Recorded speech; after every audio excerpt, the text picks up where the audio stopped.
Hello, everyone, and welcome back. Thank you so much to join me in this adventure going from 100 to number one top games of all times. In today's video, we're going to go from 30 to 21. And oh boy, these games are so exciting. Bring me to a desert island and give me only just one of these next 30 games that we're going to talk about in the next videos. And I'm going to be happy for the rest of my life. Without further ado, let's get started. Number 30, we have a game that I dropped a little bit from last year, was 18. I guess there's the reason is I don't play that often, but boy, I want to really play. And this is Detective City of Angels. Detective City of Angels is a nice mix of find mystery case. You have a murder or something that happened, something bad that happened, and you are the investigator and you try to solve this case. And also you have some sort of game master aspect of the game. The true way to play this game, there's going to be one person that's going to play the chisel, who is going to be essentially the game master. They know everything about the case. They know the culprit, they know the story, the ending, etc. All the other players on the table are investigators competing to solve the case as soon as possible. And the way it works is that they're going to move around this map of Los Angeles. They're going to find the people, they can be suspect, they're going to question them. Like when you question them, you ask the question to the chisel. And the chisel will have some envelopes where it essentially will put the answer and will slide the answer to the investigator. The answer can be truly honest, can be totally false, or not very informative. Then the investigator has the possibility to put pressure on the chisel, say, "Oh, look, you're not telling me all the truth. I want to know more. You're not telling me everything." Then you get a reward.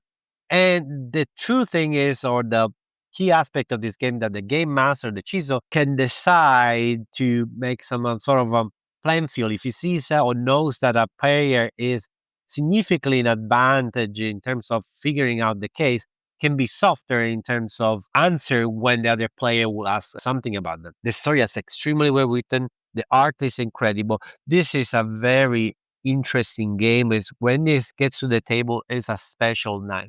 And that's why I deserve number 30 in this list. Detective City of Angels. 29, we have a simple drafting game, and this is Comic Hunters. Comic Hunters is a drafting game, and the theme is collecting Marvel comics.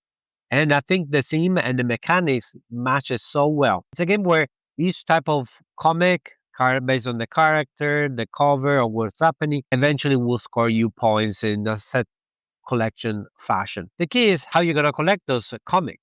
And there are 4 rounds with different drafting mechanics. The first one is very simple, simple drafting. You have a hand, you take a card, and you pass your hand, and such and such. But then you have the eBay auction where you auction the cards. Then you have the convention, then you shuffle them up. It's really, really interesting, all the different drafting mechanisms. And it's so simple to teach. And because of the theme, they're very well implemented. Everyone gets it and enjoy it and has a good time. Number 21, Comic Hunters. Number 28, we have a game that was 29 last year. It raised a little bit because I played them all last year, and then there's a Hit Pedal to the Metal. This is a fantastic racing game. It's also a little bit of deck building or deck deconstructing. If you get the hit cards, you slow down and you take more risk in your engine. And then what I like about this game is that really recreates the racing feel. And there are so few games that can do that. The simultaneous action selection makes this game very snappy and it gives you the racing feel. And that's why I really, really like it. It's so tense every time we play the tournaments of it. I really enjoy it. Number 28, Hit Pedal to the Metal. Number 27, we have a game that dropped a little bit. It was 15 last year. This year is 27. And this is World Wonders. World Wonders is a tile-laying game with civilization mechanism. At the beginning of each round, you have a determined number of money that you can spend to get tiles and fill up your board. And anytime you fulfill some condition to get a monument, you can spend all the remaining monies that you have to grab a monument. So ideally, what you want to do is just spend enough and remain with one money to get the monument that you want. But you are not alone. There are other players there ready to grab those monuments before you. And so sometimes it's like, oh, I really want to get an extra tile, but if I don't do it, maybe Sophia is gonna take the monument that I want. So I'm gonna take it before she does. Very nice tension. Every time it looks gorgeous in front of you. You have built something different every time. The expansion is so easy to put in, and just extra monument, extra scoring condition. I play a lot with my family. I play a lot with my wife. It plays very well with LPlay account. Very, very good. Unfortunately, it's slipping through a little because there are really many new games that, oh boy, I just encountered for the first time last year and just made it through it. So that's the reason. But oh, World Wonders is fantastic, fantastic game. Number 27. Number 26, we have a game that dropped from 7 to 26, probably 7 because it was the cult of the news. I was so pumped about it. I played it so much. No, I played a little bit less, but I'm organizing some tournament and I'm ready to bring it back to the table. This is also a racing game. It is Dodos Riding Dinos. Doesn't matter if you have this version or this version. This is an expansion, but essentially can be a standalone.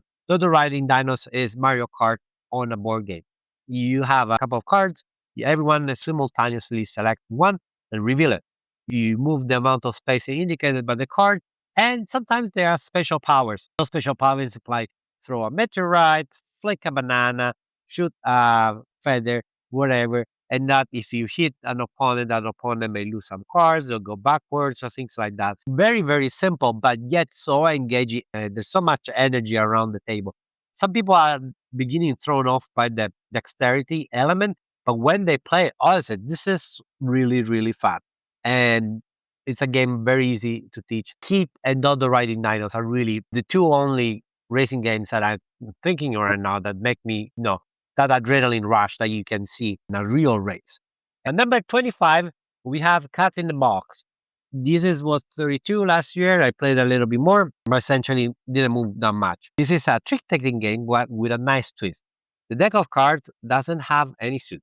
You have a central board with all the suit and numbers, and every time you play a card, you put one of your token indicating which suit and number you are playing. And as every tick-taking game, everyone needs to follow a suit. But eventually, you will end up with a paradox. You cannot follow, or if you don't follow, you start discarding, and eventually you end up with numbers that are already come out.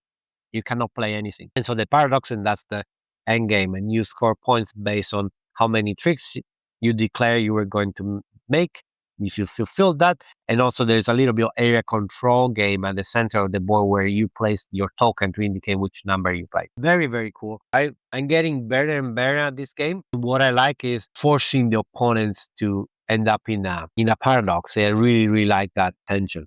And number 25, Cat in the Box. At number 24, we have a new entry. This is a fantastic little game by Rainer Knizia, and this is Zoo Vadis. Zoo Vadis is a negotiation game where you have animal tokens rushing through the zoo, trying to collect points on the way and eventually win the race, get to the end and get the most points. They are all triggering the end of the game so you can score all the points you've gathered. The interesting aspect is that there are several locations, and to move from one location to another one, you need to have the majority of votes from the location you are starting from. Sometimes you have by default because you have the most pawns there.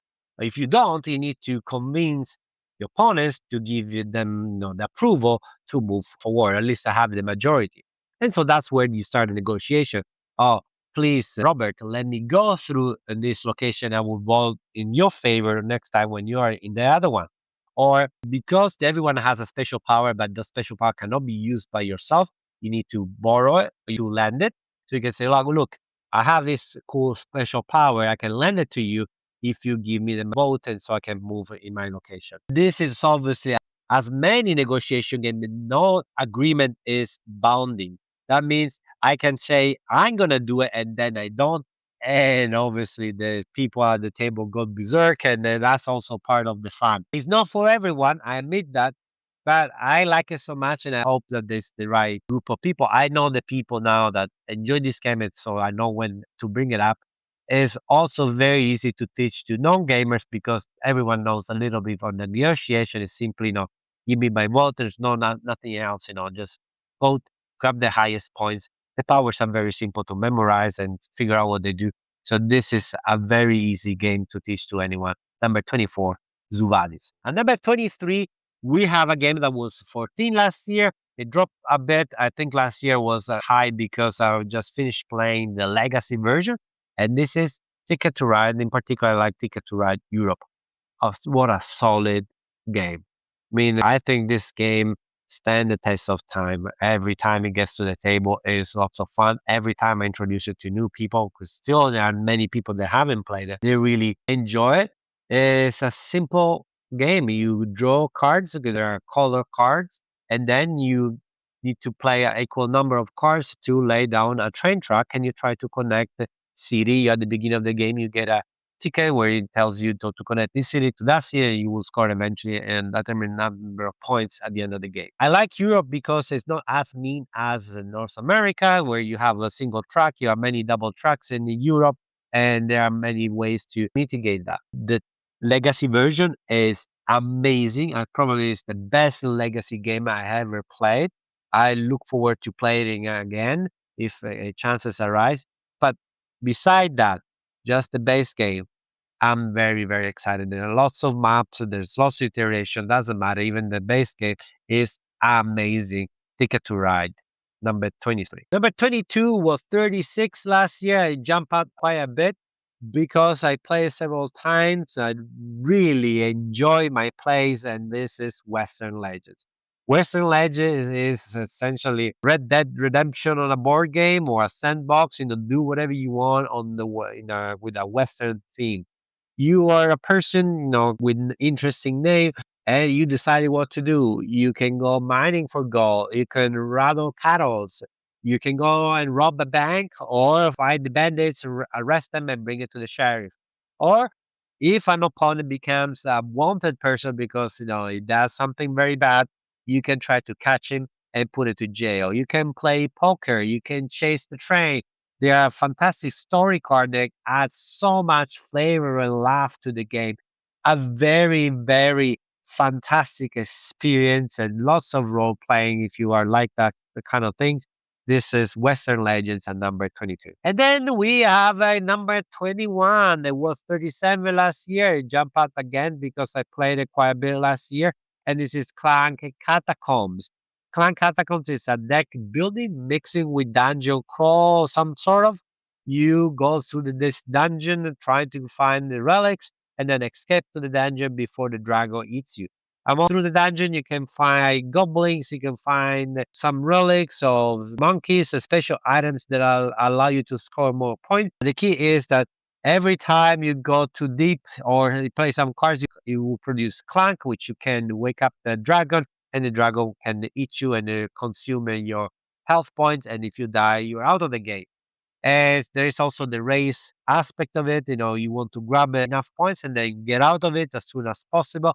I like that there is the exploration fully is very strong because it's not a set board. You have face down tiles that you reveal every time, so you don't really know where you're gonna go. And sometimes you encounter something not very pleasant. Sometimes it's what you're looking for. So much fun. Number 21, Clank Catacombs.